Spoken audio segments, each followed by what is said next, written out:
ৰাজ্য চৰকাৰৰ প্ৰতিজন কৰ্মচাৰীলৈ শেহতীয়াভাৱে কেইবাটাও গুৰুত্বপূৰ্ণ নিৰ্দেশনা আহিছে আৰু কৰ্মচাৰীসকলৰ বাবে বৃহৎ সুখবৰ আছে কাৰণ দৰমহা যথেষ্ট পৰিমাণে বৃদ্ধি হোৱাৰ খবৰ আছে।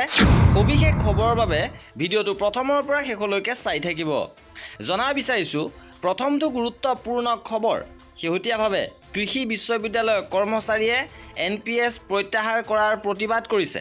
ৰাজ্যৰ 23টা কৃষি বিজ্ঞান কেন্দ্ৰৰ কৰ্মচাৰীসকলে এই অসহযোগ কাৰ্যসূচী আৰম্ভ কৰিছে। 16 মে'ৰ পৰা সৰ্বাত্মক অসহযোগ কাৰ্যসূচী লৈছে। NPS আৰু প্ৰমোচন সন্দৰ্ভত এই প্ৰতিবাদী কাৰ্যসূচী লৈছে এইসকল কৰ্মচাৰীয়ে। ইপিনে শিক্ষক কৰ্মচাৰীলৈ গুৰুত্বপূৰ্ণ নিৰ্দেশনা আহিছে।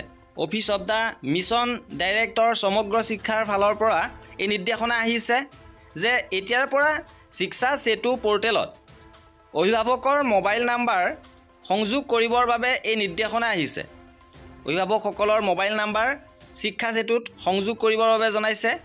ইপিনে প্ৰতিগৰাকী কৰ্মচাৰীলৈ আন এটা সুখবৰ আহিছে যে দৰমহা যথেষ্ট পৰিমাণে বৃদ্ধি পাব কাৰণ অতি শীঘ্ৰেই গঠন হ'বলৈ গৈ আছে 8 পে কমিশ্যন।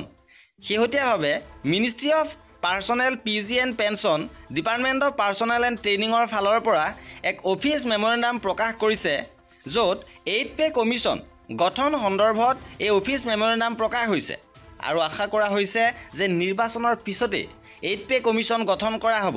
ইপিনে কৰ্মচাৰী আৰু পেঞ্চনাৰসকলৰ বাবে আন এটা সুখবৰ আছে যে শেহতীয়াভাৱে employees provident fund organisation ministry of labour and employment government of ইণ্ডিয়াৰ ফালৰ পৰা অফিচ অৰ্ডাৰ প্ৰকাশ কৰিছে যে কৰ্মচাৰীসকলৰ ৰিটায়াৰমেণ্ট গ্ৰেচুইটি আৰু ডেথ গ্ৰেচুইটি বৃদ্ধিৰ বাবে এই নিৰ্দেশনা আহিছে য'ত কোৱা হৈছে যে যিহেতু DA 50% বৃদ্ধি পাইছে ইয়াৰ পৰিপ্ৰেক্ষিতত ৰিটায়াৰমেণ্ট গ্ৰেচুইটি আৰু ডেথ গ্ৰেচুইটি 25% বৃদ্ধি কৰা হৈছে য'ত 20 লাখ টকাৰ পৰা 25 লাখ টকালৈকে এই সীমা বৃদ্ধি হৈছে। আৰু কৰ্মচাৰীসকলৰ এনেধৰণৰ খা খবৰৰ বাবে আমাৰ চেনেলটো ছাবস্ক্ৰাইব কৰি ৰাখিব। ভিডিঅ'টো শেষলৈকে চোৱাৰ বাবে বহুত ধন্যবাদ।